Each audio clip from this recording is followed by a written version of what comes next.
What are 10 indicators that someone cannot be trusted? I'm going to start with number 10 and work my way back to number 1 right now.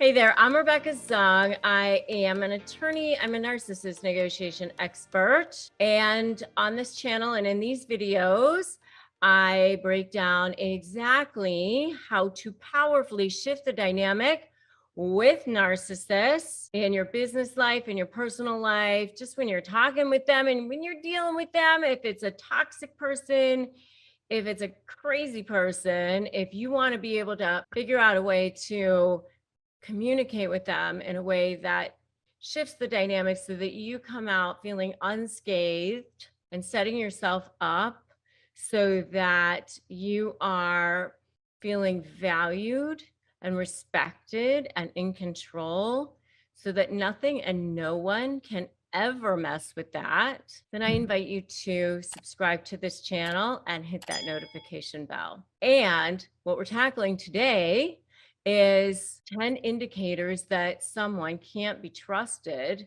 so that, you know, when they kind of come along and they're in your life and they're in your space, you just meet someone, how do you know?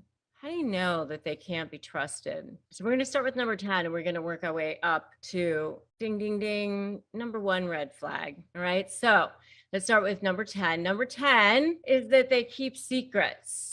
You know, they're like hiding things from you. You're kind of getting the sense that, you know, you're not getting the entire story. Maybe there's some things that, you know, they're not sharing. There's stuff that they're hiding from you. So that's number 10. Number 9 is closely related. It's just an overall lack of communication. They're just not telling you things. They don't open up. You know, you just don't know anything about their family. Maybe you just don't know anything about their personal life. You don't know anything about where they used to work. You've never been to their house. You know, just kind of like normal things that other people would tell people. They don't want to tell you normal things like when their birthday is. I mean, I just remember like having like conversations with people at times, and they just don't want to tell you things that normal people would normally share. And, you know, sometimes I just think that that's like a little bit of a red flag. So that's number 9. Number 8 is inconsistencies. Things are just not adding up. I tend to remember details about things. And so if somebody says something like, oh, you know, I lived in New Jersey from the time that I was 10 or something until I was 20. And then all of a sudden they tell me that they went to high school in Florida or something. And then I might say, oh, I thought you said you lived in New Jersey when, you know, until you were 20. And then, you know, I'll ask them about that. And then they might say, oh, I went to boarding school or something. Oh, okay. If they don't say that, they'll say, oh, no, I lived in Florida during that time. Then, you know, you start to go, well, I thought you said you lived in New Jersey, you know, and then you start to, things aren't adding up. Right. You know, I was having a conversation actually with my husband's cousin recently, and he was talking about this girl that he had been dating. And he was saying that there were these inconsistencies about how she was affording this apartment that she owned. And at first it was, oh, she paid for it all herself. And it was a really, really great place. And then it was, oh no, I own it with my parents. And then it was, oh no, my brother also owns it. And then it was all these extra things and just these weird inconsistencies, you know, then you start to not trust that person. So that's the next one. That's number 8. And by the way, closely related to this topic, if you are negotiating with a narcissist, is signs that a narcissist is bluffing. And you can definitely check out my video on that topic, as signs that a narcissist is bluffing if you are negotiating with a narcissist. It's a really good video as well. So number 7 is if somebody is unreliable. I don't like this because I try to really be reliable for people. I try to live in integrity myself. If somebody says that they're going to call at a certain time, I really do try to make sure that I call at a certain time or show up at a certain time, show up on time, be respectful of people's time. Or if I can't make it, I let them know that.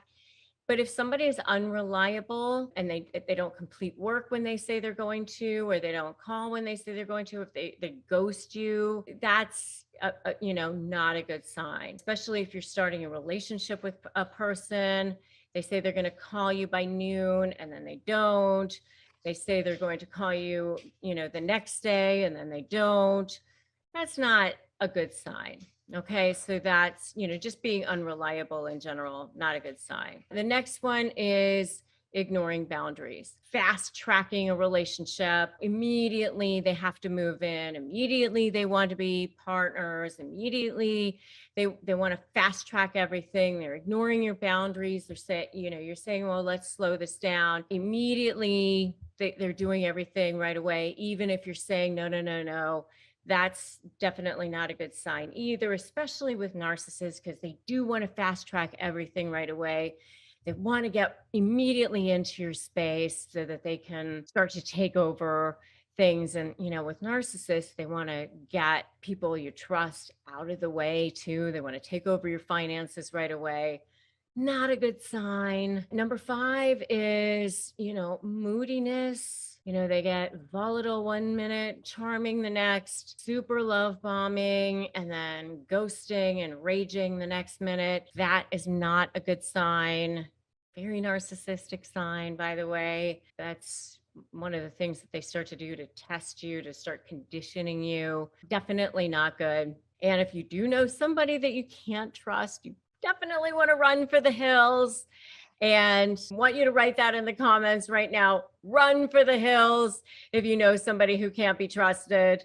Okay, let's go for number 4. Number 4 is projection and deflection. If somebody's like overly defensive, they're not taking the blame for something that they should, they're not taking responsibility for things that they should. That they were supposed to do something, they didn't. They didn't say, oh, you're right, I was supposed to do that, I didn't. That's not a good sign. If you start to see them go, oh, that was somebody else's fault, that's definitely a sign of a narcissist, number 1, and definitely a sign of somebody who can't be trusted. Okay, so projection and deflection, bad sign, red flag. They're pushing it off on other people. I had a paralegal one time who had more family members who died than anybody else I could have ever seen. Every time she missed a deadline, it was somebody's family funeral. At first we all had lots and lots of sympathy, but then it started to be like, how many family members could be possibly dying? I mean, and you start to kind of question it and you start to wonder, are we being completely truthful here? And it becomes the boy who cried wolf, right? Because we're always missing deadlines. We're definitely not doing things on time. And then you start to go, well, maybe you should just take responsibility and actually do your work on time, right? Okay, so number 3 is, somebody who just ignores rules, doesn't think things apply to them, thinks that they're entitled, thinks that, they're above it all. That's not a good sign as well. When you start to see those kinds of behaviors in people, then that's definitely a red flag as well. That's number 3. Number 2 is people who talk in absolutes. Always, never. Very narcissistic sign too, by the way. Narcissists, you're either for them, against them. If you're against them, you're public enemy number 1. You have to go down. It's very black and white. Everything is black and white, very much the absolutes. Always, never, best, worst. Can't trust those kinds of people either, who talk in those kinds of absolutes, because it's very rare that things are absolutes, by the way, right? And I do have that whole video on narcissist favorite catchphrases, by the way, which you can definitely check out. And the last one, drum roll, please. What would you think would be the number 1 indicator that someone cannot be trusted? Yeah, liar, liar, pants on fire. When you catch people in a lie, and it happens a lot. And, I like to go with the whole Maya Angelou quote here. When people show you who they are, believe them the first time. And, this is the kind of advice that's way easier to take when you hear it. But, sometimes you go, oh, and, as people, we tend to like want to give people the benefit of the doubt, and we listen to their excuses and whatever. But really, we all know the quote, right? Fool me once, shame on you. Fool me twice, shame on me. If you catch people in lies, it's just always, it's not good. It's not good. So, if you catch people in lies, and narcissists lie, it's like a way of being for them. So, and they lie a lot, especially in negotiations. They lie a lot. They lie in pleadings. They lie in court. And yes, there are ways to catch them. And yes, you can use it against them. And yes, it becomes great leverage. And I teach you how to use it, by the way, in my SLAY methodology, which there is a very good way to use it against them, and I know how to do it. You can start by getting my free Crush My Negotiation Prep worksheet at winmynegotiation.com. So just do that now. It's a free ebook, totally free. So just get it. It's 15 pages. It's helped people, lots of people win. So just get that. Join my free private Facebook group at Narcissist Negotiators with Rebecca Zung. Links to everything below. And make sure you subscribe to this channel. Thousands and thousands and thousands of hours of free videos here just for you. So I'm Rebecca Zung. I'm so happy you stopped by my channel. And I am so thrilled to tell you that today is a perfect day to start negotiating your best life. And I will definitely see you in the next video.